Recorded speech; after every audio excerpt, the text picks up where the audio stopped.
Okay, so today we're going to talk about bipolar disorder and sleep apnea. I didn't realize this when I first started treating my sleep apnea with the CPAP machine, but people with manic depression are 3 to 7 times more likely than the general population to have sleep apnea. So that's about 1 in 4 bipolars. If you are obese, that number jumps to over a 50% chance that you have sleep apnea. So, what is sleep apnea? Basically, your airway. Well, there are a number of different things that can happen, but usually your airway collapses in your sleep and you can't breathe. Sometimes your brain just won't send the signal uh, for you to breathe, which is called central sleep apnea. So, what happens is when your airway collapses or partially collapses in your sleep, the CO2 builds up in your bloodstream. As that CO2 builds up, your brain sends out like a warning signal. It puts out stress hormone to wake you up, to jolt you up enough to where you move around and readjust your airway, and that will allow you to breathe again. But it leads to sleep fragmentation. It leads to poor sleep. You're constantly having many micro arousals in the night, which are preventing you from consistent sleep. And there are also a lot of bipolar medications. I don't take any of the psychiatric medications. I haven't taken them for 20 years, but I know a lot of bipolars do, and they're helpful. Some of these medications actually relax the muscles in your throat, which increase the chances of you developing sleep apnea. And other medications create weight gain. And of course, if you have more weight, there's more pressure pushing down on those on the throat. So it's easier to collapse that airway. So, second part, why did I suspect I had sleep apnea? Well, I've suspected it ever since I was a child because I snored a lot. But it's really hard to tell the difference between a comorbidity and something that's part of bipolar disorder. In other words, do you have anxiety in bipolar disorder? Or is the anxiety a manifestation of the bipolar disorder? And so eventually I kind of have been going through this biohacking phase the past few months where I've been doing a low carb diet. I was trying out keto. I've been doing supplements. I've been taking a little bit of lithium orotate. I've been initiating social rhythm therapy, consistent meal and bedtimes. And as part of this, I was like, I really have to look at the sleep quality issue. And one of the first things I noticed was I was tracking everything with a Garmin watch, and it has a pulse ox meter on it.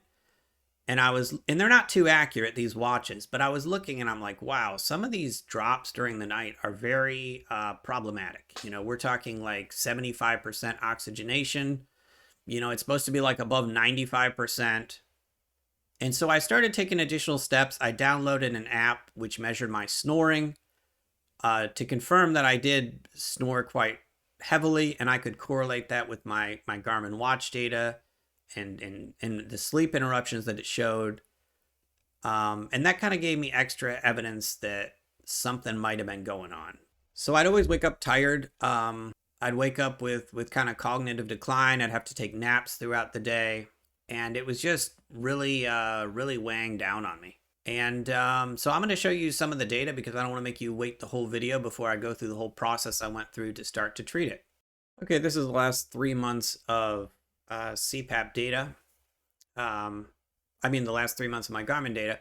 So I started on April the 13th, okay?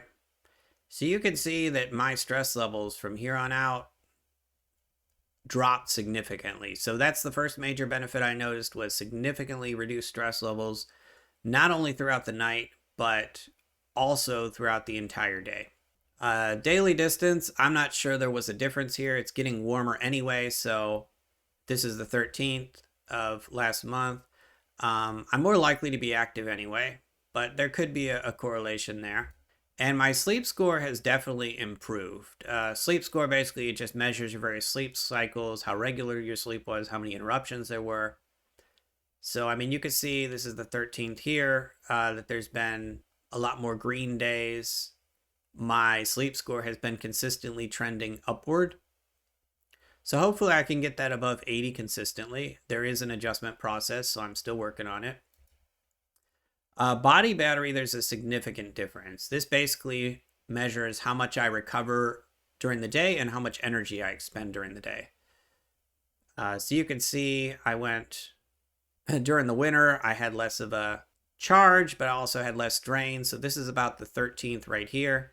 So you can see not only do I have a huge increase in my recharge, but I also have a huge increase in expenditure, which is a good thing because it means I'm recharging my battery, but also I'm draining it sufficiently. And this is a pattern of my sleep regularity. So the red part should be all deep red. This is when I'm sleeping, and the middle part should be when I'm awake, and this should be all yellow. So here is the 13th right here.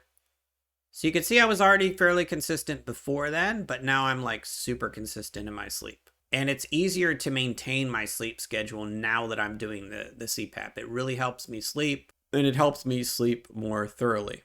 I also want to pull up my mood chart over the past few months. I have been stabilizing my moods to where I'm euthemic, but last year, usually this chart ranges from about a 30 on a 100-point scale, with 1 out of 100 being the most severe depression and 100 out of 100 being the most severe mania. So usually I'm between like a 30 and a 70.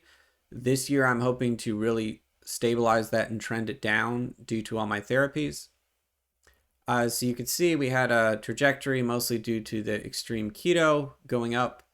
And here we have the 13th. So I had an initial spike over a couple days, a couple nights of about 5 points. And since then, my moods have pretty much stabilized around a 5, which is, a 50 out of 100, which is euthemic. So I've also noticed increased mood stabilization, although it is very early to tell. Okay, so on to the next part. How did I start treating my sleep apnea? Well, the first thing I did was I actually tried elevating my bed a little because I heard that would improve things a little bit, but it really didn't make much of a difference. Now, I'd already gotten a CPAP machine a couple years ago for free as part of a recall. I actually bought one at a thrift store, and then it was being recalled. So, a year and a half later, I eventually got a new one for free. I actually got 2 of them for free. So this is basically what it looks like. It's just a little machine, has a hose on it. And it just has a computer in it that pumps an appropriate amount of air to help open up your airway. Now, I didn't do this the approved way. I basically self-treated. I put in all the settings myself because I already had the machine. I really didn't feel like going through the sleep studies and all the rigmarole of the insurance and all that, which is probably recommended. It's probably good to get a home test or something like that, and do it the official way. But I've had to make multiple adjustments a couple times anyway. So even if a doctor did it, I don't know that they would get it perfect for me. So let's talk about the setup I had. I showed you the machine, the hose. So this is basically the mask harness. It just kind of fits around your head like so, and just goes under the nose. So it's not about the masks nowadays. I actually don't like the masks, especially because I have a beard. So I bought one of these kits off of eBay for like $100 because I didn't have a prescription for it. And yeah, so it came with the full kit. I actually bought this kind, which is nasal pillows, which kind of stick inside your nose. And I do still use them, but they can kind of rub and irritate your nostrils. And these are the cushions. So it's very low profile. It's very comfortable while you sleep. Yeah, so it wasn't much of a struggle. I mean, you can get a lot of the different pillows and stuff secondhand. I mean, they're new, but you can get them off of eBay for like $15, and that's how I did it. So yeah, let's talk about how long it took me to adjust to the machine. Okay, so this is open source software called Oscar. If you get a CPAP machine, it probably comes with some type of app on the phone, but I wanted something a little more detailed.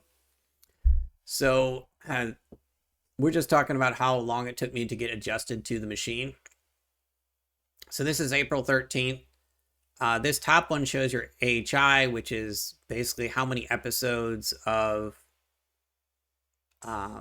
obstructive apneas, which are the worst kind, hypopneas, which are like a partial collapse of your airway and then a flow limitation where your airway collapses a little bit.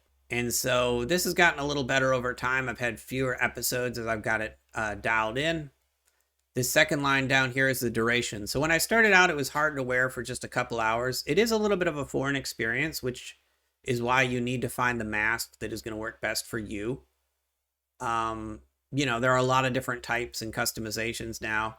But, I was very quickly able to move up to about 7 hours consistently after only 6 nights. So I was pretty pleased with that. And from 6 nights out, I was pretty consistent in it.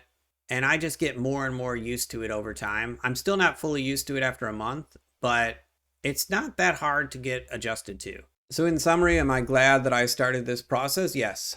I wish I would have done this a couple years earlier.